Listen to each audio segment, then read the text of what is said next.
E aí pessoal, tudo bem? Aqui é o Rony, professor de Física. Neste vídeo, vamos calcular a capacitância do capacitor ilustrada no quadro.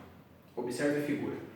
Nele, inserimos um dielétrico de espessura D e constante dielétrica K, uma constante numérica maior do que 1. Nosso capacitor armazena ou condensa uma quantidade de carga elétrica igual a Qzão. A distância entre suas placas condutoras é representada por dP e a área de cada uma das placas é representada por A. Para calcularmos sua capacitância, vamos seguir o seguinte roteiro. Primeiro, vamos calcular o vetor deslocamento elétrico. Na sequência, o campo eletrostático E vetor. E, por fim, a diferença de potencial V entre suas placas. A capacitância será obtida naturalmente a partir do terceiro cálculo. Começando, portanto, com o vetor deslocamento elétrico. Como nós temos simetria planar, nós podemos recorrer à lei de Gauss para o vetor deslocamento elétrico. Essa lei nos diz que o fluxo do vetor deslocamento elétrico ao longo de uma superfície gaussiana fechada S é igual à carga livre envolvida por tal superfície. Observando a nossa figura, vemos que a superfície gaussiana fechada e ilustrada possui a forma de um paralelepípedo e ela envolve justamente a carga livre Qzão.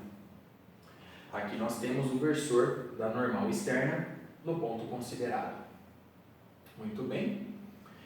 Como a carga livre é positiva, é maior do que zero, o vetor deslocamento elétrico está orientado na vertical e para baixo. Portanto, ele possui a mesma direção e sentido do versor N. Consequentemente, esse produto escalar nos dá o seguinte resultado. O módulo do vetor D, simplesmente D, vezes o módulo do versor N, 1, vezes o cosseno de 0 grau, 1. Portanto, obtemos simplesmente D. Não confunda aqui a intensidade do vetor deslocamento elétrico com a distância entre as placas do capacitor, dP. Muito bem? Portanto, nós podemos substituir o produto escalar por D. A intensidade do vetor deslocamento elétrico permanece constante em todos os pontos da área da base inferior da superfície gaussiana fechada S. Sendo D uma constante, ele sai da integração. E nós ficamos com D vezes a integral dupla sobre a superfície gaussiana fechada S de ds, e isso é igual à carga livre Qzão. Muito bem. Essa integral nos dá justamente a área A da base inferior da superfície S, por onde há fluxo do vetor deslocamento elétrico. Consequentemente, obtemos D vezes A igual a Qzão. Enfim, o vetor deslocamento elétrico fica dado por Qzão sobre A na vertical e para baixo, portanto, na direção do versor N. Perceba agora, observando essa expressão, que o vetor D permanece constante entre as placas do capacitor, não importando a região, pois a carga livre Qzão permanece constante e a área das placas também permanece constante. Logo, o vetor D representa um campo vetorial uniforme na região entre as placas do capacitor. Nós podemos interpretar este resultado da seguinte forma também. Se nós aumentarmos a superfície gaussiana fechada S de forma que ela envolva parte do material dielétrico inserido, isso não muda o fato da carga livre envolvida continuar sendo Qzão. E, obviamente, não muda o fato da área das placas continuar sendo A. Portanto, nós temos um campo vetorial uniforme. Muito bem. Vamos representar isso na figura? Para representar este fato, nós podemos colocar o vetor deslocamento elétrico em qualquer região. Muito bem. A partir do vetor D, nós podemos obter o campo eletrostático, E vetor. Na região onde não há dielétrico, eu vou representar o vetor campo elétrico por E0. Então, nós temos o vetor E0 na primeira região e na terceira região. Na presença do material dielétrico, eu vou representar o vetor campo elétrico simplesmente por E vetor. Muito bem? Agora nós vamos em busca do vetor E0 e do vetor E. Para fazer isso, nós vamos recorrer à seguinte expressão. O vetor deslocamento elétrico, ele é ε0, E0 vetor, na região onde não há material dielétrico. Muito bem?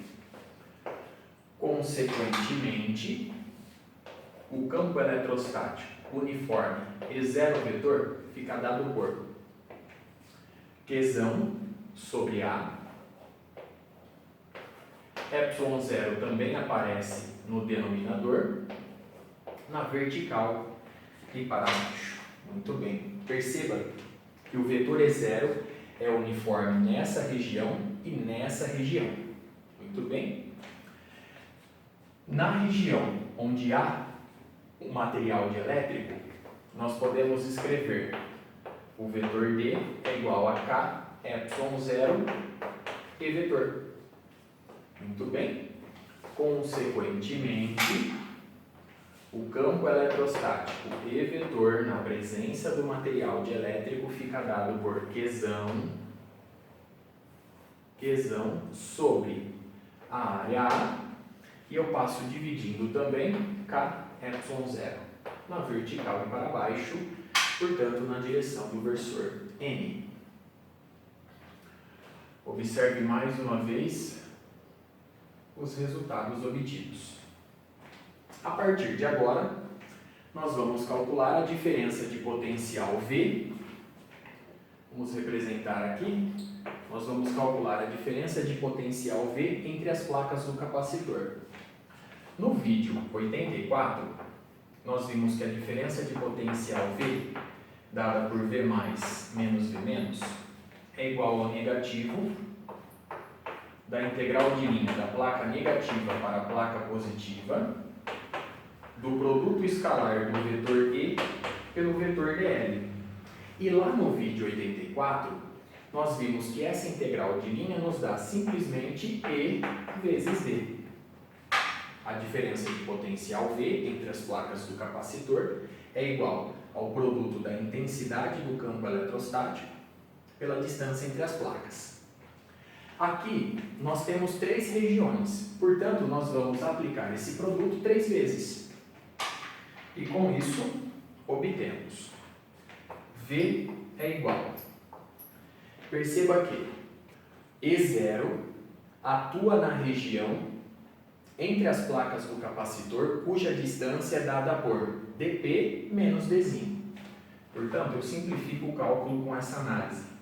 Eu tenho E0 que multiplica dP menos Dzinho. E eu vou somar com a parcela devido ao material dielétrico. Muito bem? Então, agora nós temos simplesmente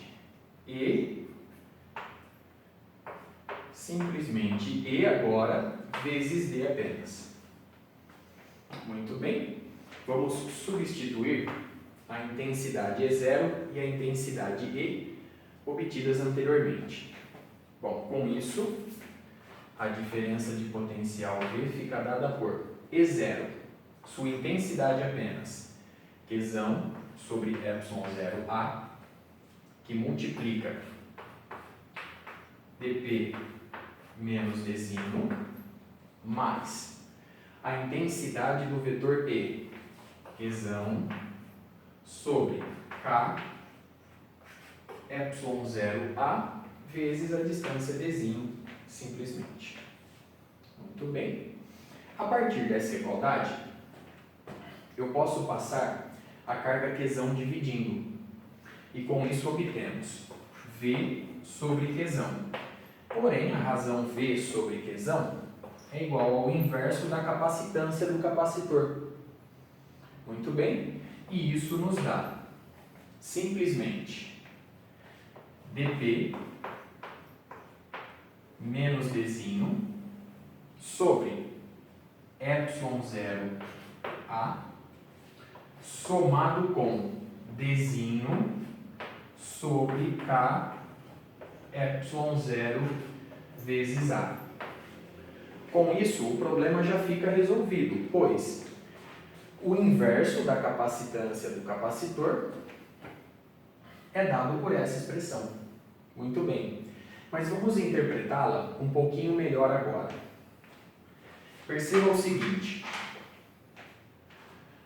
o inverso do primeiro termo representa a capacitância de um capacitor de placas planas paralelas de área A, separadas entre si por uma distância dP menos Dzinho.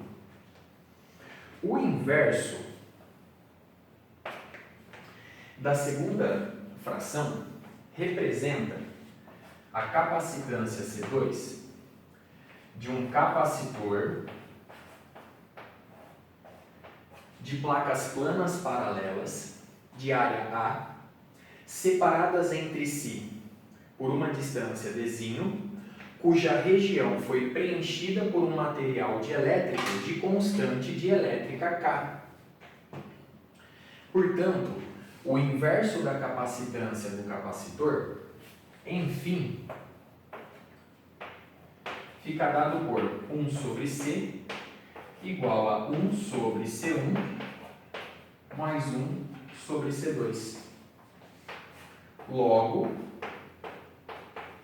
nós podemos interpretar a situação anterior como sendo uma associação de dois capacitores em série, um de capacitância C1 e o outro de capacitância C2, conforme eu ilustrei anteriormente.